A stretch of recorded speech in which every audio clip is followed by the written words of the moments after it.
हमारे देश को सिर्फ 3A ही चला रहे हैं और 3A से अगर आप पंगे लोगे तो आप खत्म हो। आंखें खोल दी आपने मेरी तो आज। हमारा देश सामने से अलग दिखाया जा रहा है, पीछे से कुछ और है। जहाँ पॉलिटिशियंस और जहाँ बिजनेसमैन एक साथ हमारे देश में मिल जाते हैं ना, वहाँ पे आम जनता के लिए रूल्स अलग होते हैं, बड़े लोगों के लिए रूल। अब एक शादी भी बहुत खतरनाक और उसमें 2 करोड़ की घड़ी भी गिफ्ट की गई। 2 करोड़ की घड़ी नॉर्मल गेस्ट को मिली है।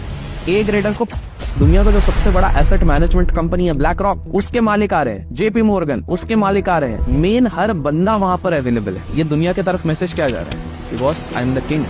तो एक व्यक्ति है, उनका कुछ भी ऐड करो तो 7 हो जाता है। सुशांत सिंह राजपूत की जब मृत्यु हुई, काफी बड़े बड़े लोगों ने ट्वीट किया। इन व्यक्ति ने एक भी ट्वीट नहीं किया, लेकिन इस शादी के लिए अलग से इतना बड़ा ट्वीट लिखा गया। ट्वीट छोड़ो, गाना गाया गया, कविता लिखी गई है। अपन इतनी मेहनत करते हैं, सारा प्रॉफिट गवर्नमेंट ले जाती है। इसको मैं कहूंगा टैक्स टेररिज्म होता है हमारे देश में। आपको क्या लग रहा है सबसे ज्यादा मीडिया और सोशल मीडिया को ओन कौन कर रहा है? जिनके बेटे की शादी हुई वो बहुत बड़े बड़े मीडिया हाउसेस को ओन करते हैं। इन लोगों ने ऐप्स ऐसे बनाए कि हम चिपके रहे। इन लोगों ने चीजें ऐसे बनाई हम एडिक्ट हो जाएं, हमको पता भी नहीं हम लोग एडिक्ट हो गए हैं। आज सबसे ज्यादा लोग 2 चीजों से एडिक्ट है। पहला, जो हम सबसे बड़े उद्योगपति की बात कर रहे हैं, उनके राइट हैंड को उन्होंने 1600 करोड़ का घर गिफ्ट किया था। लोग ये सोच रहे हैं खर्चा करते रहे। भाई खर्चा, उनके नेटवर्क का 1% भी खर्चा नहीं हुआ। जिस बंदे को आप ऑथेंटिक भी समझते हो ना, वो पैसे के सामने झुकता है। इसका लाइव प्रूफ देता है। देश के ऊपर बहुत कर्जा है। गांधी जी का फोटो नोट से हटा दो, मेरे पिताजी का फोटो लगा दो, सारा कर्जा मैं माफ कर दूं। तो इसको थोड़ा सा मैं एक कहानी के तौर पे बताता हूँ, जो रियल कहानी है, ठीक है। और तो शुरुआत करते हैं हम करीब करीब 90s में, अर्ली 90s में। जिनकी शादी के बारे में बात कर रहे हैं, उनके पिताजी के पिताजी की बात करते हैं हम, ठीक है। तो उस समय पे क्या हुआ था, 80s, लेट 80s और 90s, लेट 80s आप समझ लीजिए। उस समय पे एक बहुत बड़ी रेड चली थी इनके ऑफिसेस पे, और बहुत खतरनाक वाली रेड थी।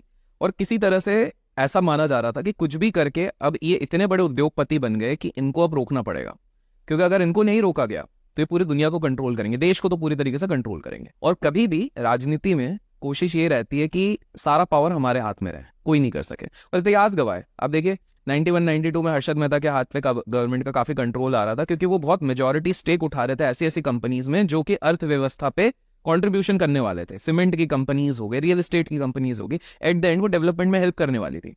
तो उनको रोका गया किसी तरीके से। सेम 2000 में भी हुआ, सेम 2008 में भी हुआ। तो इनको कैसे रोका नहीं जा सकता। तो उस समय पे जब रेड हुआ ना, तो वो रेड की जैसे ही 4-5 दिन वो रेड चली, उसके बाद अचानक से ये खबरों से गायब होने लग गए। खबरों से ये रेड की बात गायब हो गई। क्या उसका आउटपुट हुआ वो कुछ भी नहीं है। और जब भी किसी से पूछा गया, किसी अधिकारी से, तो ये कहा गया कि भाई कुछ भी नहीं निकला, ठीक है। अब इंटरेस्टिंगली उसके 6 साल बाद जो मेन अधिकारी था